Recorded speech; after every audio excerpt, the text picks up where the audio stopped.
فلسطین حضرت ابراہیم علیہ السلام کی جائے ہجرت ہے۔ حضرت داؤد علیہ السلام کی عبادت گاہ یہی تھی۔ حضرت سلیمان علیہ السلام کے دور کا دارالحکومت یہی تھا۔ یہیں سے آپ نے پوری دنیا پر حکومت کی۔ فلسطین انبیاء کرام علیہ السلام کی جائے سکونت رہا ہے۔ حضرت موسیٰ علیہ السلام نے اسی جگہ کو مقدس سرزمین کہا تھا اور اپنی قوم سے مطالبہ کیا تھا کہ وہ اس مقدس سرزمین میں داخل ہو جائے، اور اسے مقدس اس لیے کہا تھا کہ وہ شرک سے پاک تھی۔ حضرت سلیمان علیہ السلام کا چیونٹیوں سے گفتگو کا قصہ فلسطین میں واقع وادی نمل میں پیش آیا، جو عسقلان کے قریب واقع ہے۔ حضرت زکریا علیہ السلام کی عبادت گاہ یہی ہے۔ حضرت عیسیٰ علیہ السلام کی والدہ حضرت مریم علیہ السلام کی جائے پیدائش یہی ہے۔ جب بنی اسرائیل نے حضرت عیسیٰ علیہ السلام کو قتل کرنا چاہا تو اللہ تعالیٰ نے انہیں یہیں سے اپنی طرف اٹھایا۔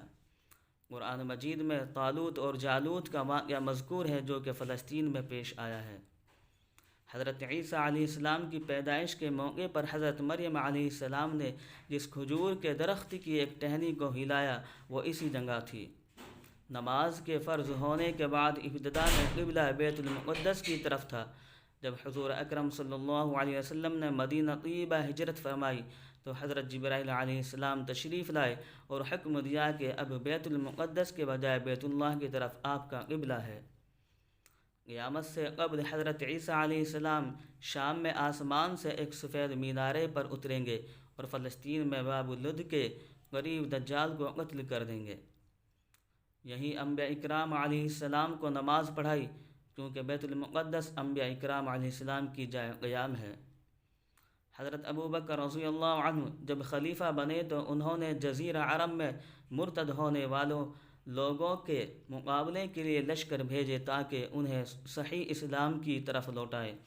اس موقع پر جزیرہ عرب میں امن و اقرار لانے کے لیے انہیں ہر انسانی طاقت کی ضرورت تھی، لیکن ان مشکل حالات میں بھی حضرت ابوبکر رضی اللہ عنہ نے اس لشکر کو نہیں روکا جس کو حضور اکرم صلی اللہ علیہ وسلم نے شام جانے کا حکم دیا تھا۔ حضرت ابوذر رضی اللہ عنہ نے رسول اللہ صلی اللہ علیہ وسلم سے پوچھا، سب سے پہلے کس مسجد کی بنیاد رکھی گئی تھی؟ آپ صلی اللہ علیہ وسلم نے فرمایا، مسجد حرام مکہ مکرمہ۔ پھر پوچھا، اس کے بعد کون سی مسجد بنی؟ آپ صلی اللہ علیہ وسلم نے فرمایا، اقصی۔ پوچھا، دونوں کی تعمیر کے درمیان کتنا عرصہ گزرا؟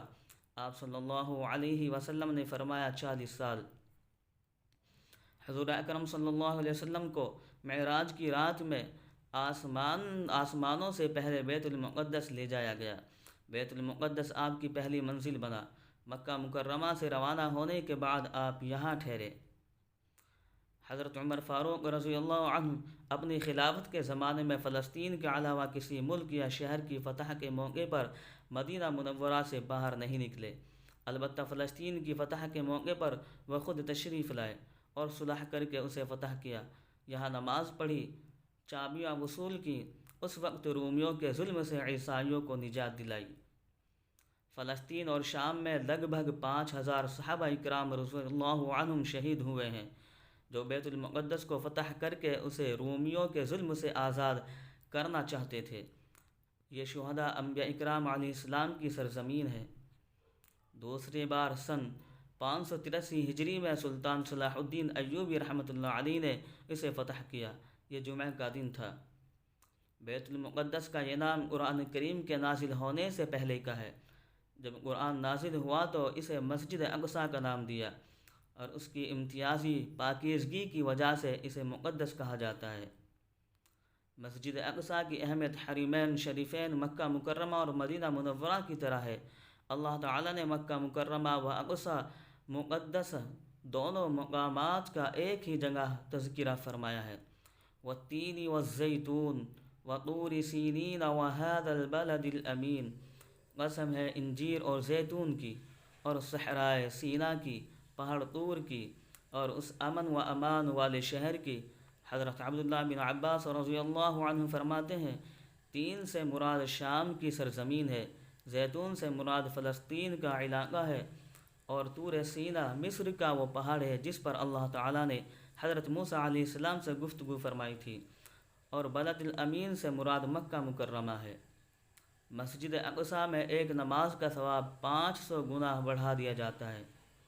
قرآن کریم میں اللہ تعالیٰ کا ارشاد ہے وَلَقَدْ كَتَبْنَا فِي الزَّبُورِ مِن بَعْدِ الذِّكْرِ أَنَّ الْأَرْضَ يَرِثُهَا عِبَادِيَ الصَّالِحُونَ، اور ہم نے زبور میں نصیحت کے بعد یہ لکھ دیا تھا کہ زمین کے وارث میرے نیک بندے ہوں گے۔